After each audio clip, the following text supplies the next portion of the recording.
નમસ્કાર મિત્રો, crack point YouTube ચેનલમાં આપ સર્વેનું હાર્દિક સ્વાગત છે। આજના વિડીયોની અંદર આપણે વીકલી કરંટ અફેર્સ જોવાના છે। સપ્ટેમ્બર મહિનાના પહેલા વીકનું કરંટ અફેર્સ જોવાના છીએ, રિવિઝન કરવાના છીએ એમસીક્યુ સ્વરૂપે। ઓલરેડી આપણે કરંટ અફેર્સ ડેલી મૂકીએ છીએ। આપણી ટેલિગ્રામ ચેનલ છે ક્રેક પોઈન્ટ ઓફિશિયલ કરીને। આ ચેનલ આપ જોઈન ના થયા હોય તો જોઈન થઈ જશો। ત્યાં આપણે રોજે રોજનું કરંટ અફેર્સ જે છે એ મૂકીએ છીએ। તો પૂરા અઠવાડિયાનું જે પણ કરંટ અફેર્સ છે એનું આપણે રિવિઝન કરવાના છીએ એમસીક્યુ સ્વરૂપે।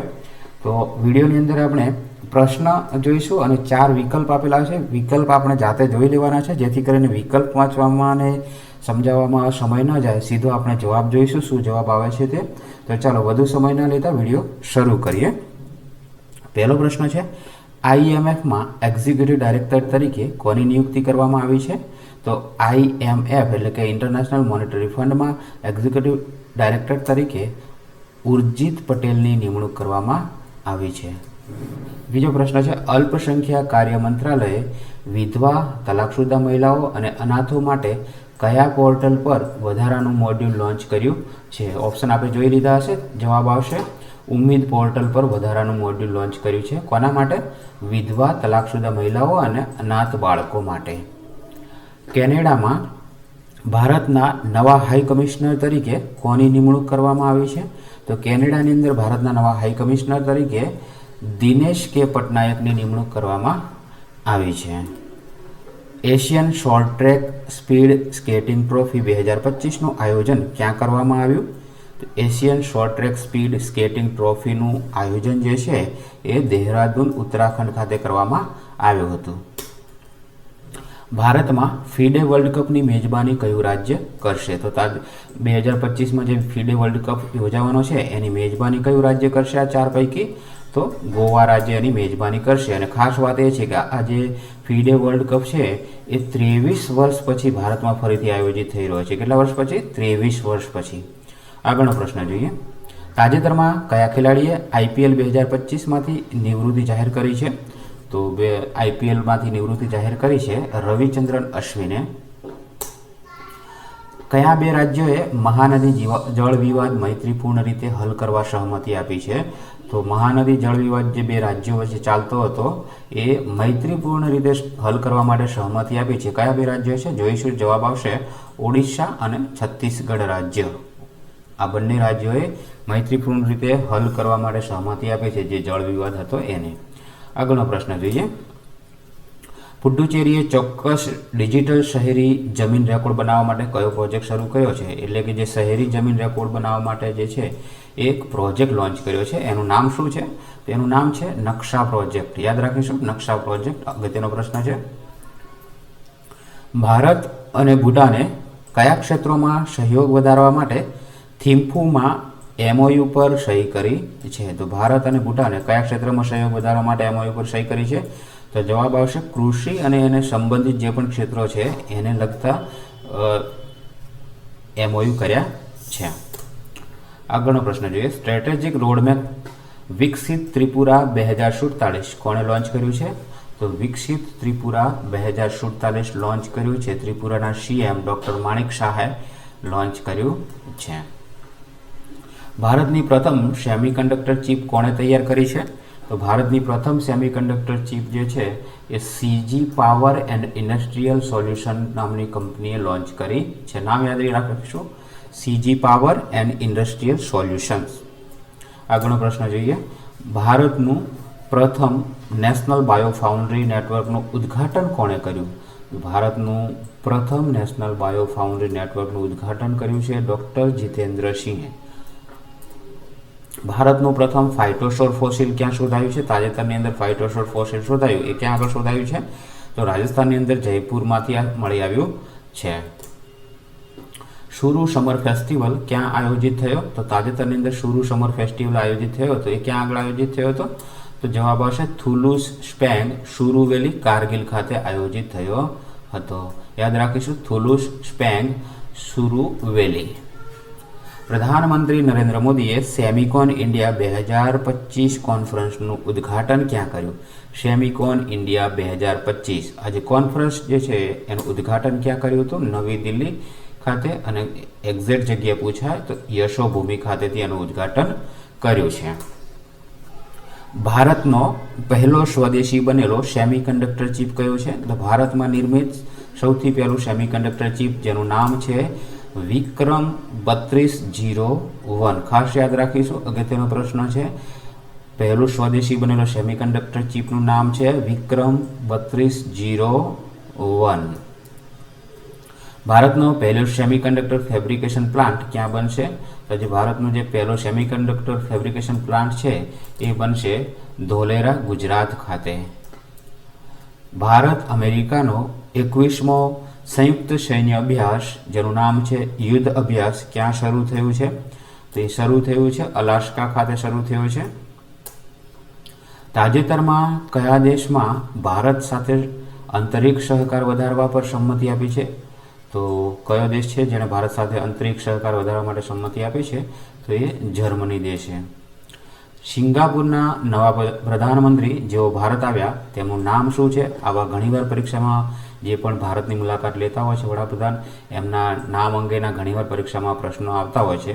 તો આપણે જોઈશું કે સિંગાપુરના જે પ્રધાનમંત્રી છે જેઓ ભારતની મુલાકાતે આવ્યા હતા તો એમનું નામ શું છે? Lawrence Wong. યાદ રાખીશું નામ, લોરેન્સ વોંગ. ક્યાંના પ્રધાનમંત્રી છે?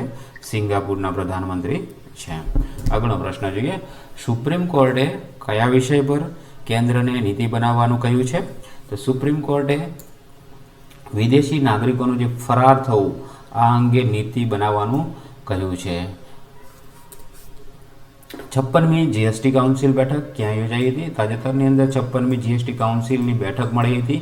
તે બેઠક ક્યાં મળી હતી? નવી દિલ્હી ખાતે મળી હતી. ભારત જર્મની વચ્ચે તાજેતરમાં કયા ક્ષેત્રમાં સહકાર પર ચર્ચા થઈ? તો ભારત અને જર્મની વચ્ચે અંતરિક્ષ ક્ષેત્રમાં સહકાર પર ચર્ચા થઈ. 19મું વર્લ્ડ યુથ આર્ચરી ચેમ્પિયનશિપ 2025 ક્યાં યોજાયું? તો 19મું world youth archery championship Winnipeg, Canada ખાતે આયોજિત થયું હતું. યાદ રાખીશું, વિનીપેગ, કેનેડા. ગૃહ મંત્રાલયે કયા દેશોના નાગરિકો માટે વિઝા નિયમોમાં છૂટ આપી છે? તો ગૃહ મંત્રાલયે ભૂટાન અને નેપાળ દેશના નાગરિકો માટે વિઝા નિયમોમાં છૂટ આપી છે. બંને દેશના નામ યાદ રાખીશું, નેપાળ અને ભૂટાન. બંને આપણા પાડોશી દેશો છે, ભૂટાન અને નેપાળ. તાજેતરમાં કઈ સંસ્થાને 2025નો રેમન મેગ્સેસ એવોર્ડ મળ્યો છે? તો એ મળ્યો છે એજ્યુકેટ ગર્લ્સ, જે ભારતની સંસ્થા છે એજ્યુકેટ ગર્લ્સ. આ સંસ્થાને રેમન મેગ્સેસ એવોર્ડ મળ્યો છે. વિક્રમ 3201 ચિપ કયા ક્ષેત્ર સાથે સંબંધિત છે? તો વિક્રમ 3201 ચિપ અગાઉ આપણે જોયું એમ સેમિકન્ડક્ટર ટેકનોલોજી સાથે સંબંધિત છે. કેબિનેટે ક્રિટિકલ મિનરલ રિસાયકલિંગ માટે કેટલાનું ઇન્સેન્ટિવ સ્કીમ મંજૂર કર્યું છે? તો કેબિનેટે ક્રિટિકલ મિનરલ રિસાયકલિંગ માટે ₹1500 કરોડનું સ્કીમ મંજૂર કર્યું છે. વિક્રમ 3201 નામની 32 બીટ ચિપ ક્યાં વિકસિત થઈ છે? તો વિક્રમ 3201 નામની 32 બીટની ચિપ જે છે ચંદીગઢમાં નિર્મિત થઈ છે. ચંદીગઢમાં એનો વિકસિત થઈ છે. ભારતે નેપાળ અને ભૂટાનના નાગરિકો માટે પાસપોર્ટ વિઝા આવશ્યકતા ક્યારથી દૂર કરી છે? તો નેપાળ અને ભૂટાનના નાગરિકો માટે પાસપોર્ટ કે વિઝાની આવશ્યકતા દૂર કરી છે. તારીખ છે 1 સપ્ટેમ્બર 2025થી આ બંને દેશના નાગરિકોને પાસપોર્ટ અને વિઝાની આવશ્યકતા રહેશે નહીં. એક્સપો 2025નું થીમ શું છે જે ઓસાકામાં આયોજિત થયો હતો? એક્સપો 2025 એની થીમ છે designing future society for hour lives. યાદ રાખીશું theme, designing future society for hour lives.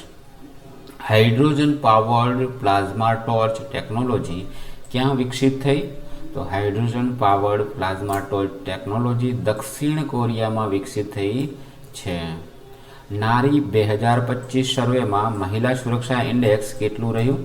તો તાજેતરની અંદર નારી 2025 સર્વે કરવામાં આવ્યો હતો. શાને લઈને છે? તો મહિલા સુરક્ષાને લઈને છે.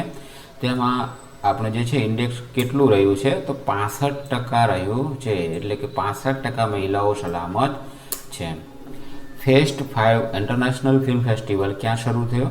તો fest 5 international film festival Kolkata ખાતે શરૂ થયો.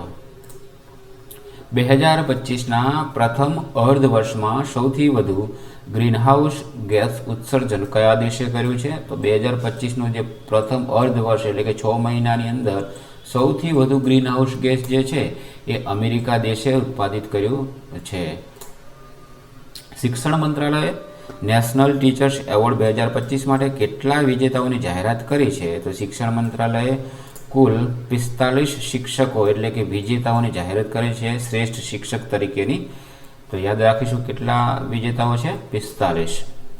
National institutional ranking framework NIRF 2025માં ઓવરઓલ ટોપ પર કોણ રહ્યું છે? તો NIRFમાં ઓવરઓલ ટોપ પર રહ્યું છે IIT મદ્રાસ.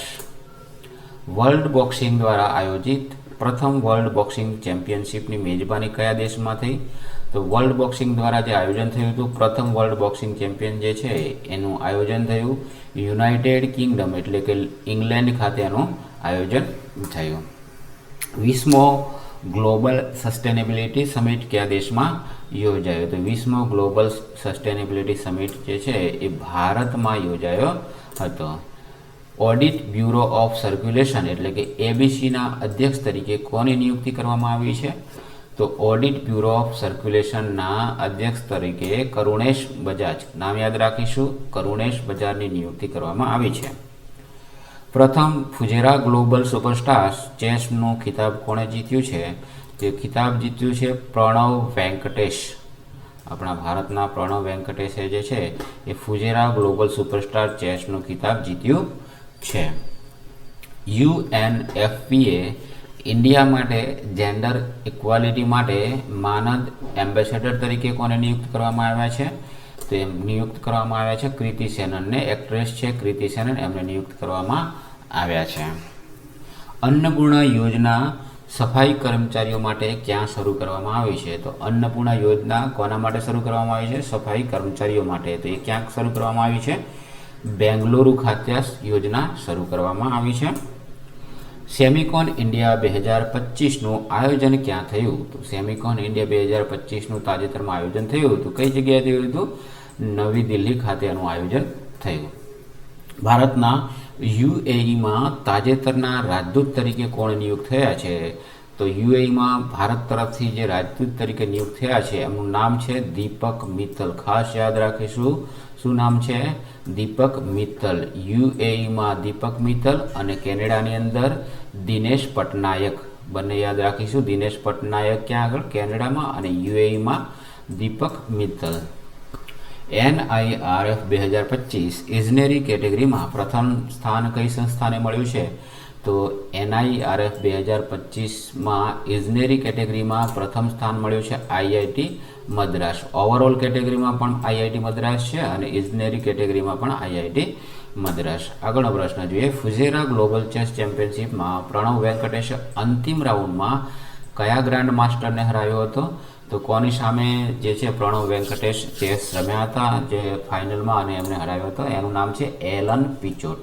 શું નામ છે? યાદ રાખીશું, એલન પિચોટ. તો આ હતા સપ્ટેમ્બરના પ્રથમ વીકના કેટલાક અગત્યના કરંટ અફેર્સ. મિત્રો, વિડીયો આપને પસંદ આવ્યો હોય તો લાઈક કરી મિત્રો સાથે શેર કરશો અને વિડીયો અંગેના પ્રતિભાવો કોમેન્ટ બોક્સમાં જરૂરથી જણાવશો. ચેનલ પર નવા હો તો ચેનલને સબસ્ક્રાઈબ કરી બેલ આઇકન નોટિફિકેશન ઓન કરી દેશો, જેથી કરીને જેવો વિડીયો અપલોડ થાય આપને તુરંત નોટિફિકેશન મળી રહે. આપ તમામ મિત્રોનો ખૂબ ખૂબ આભાર.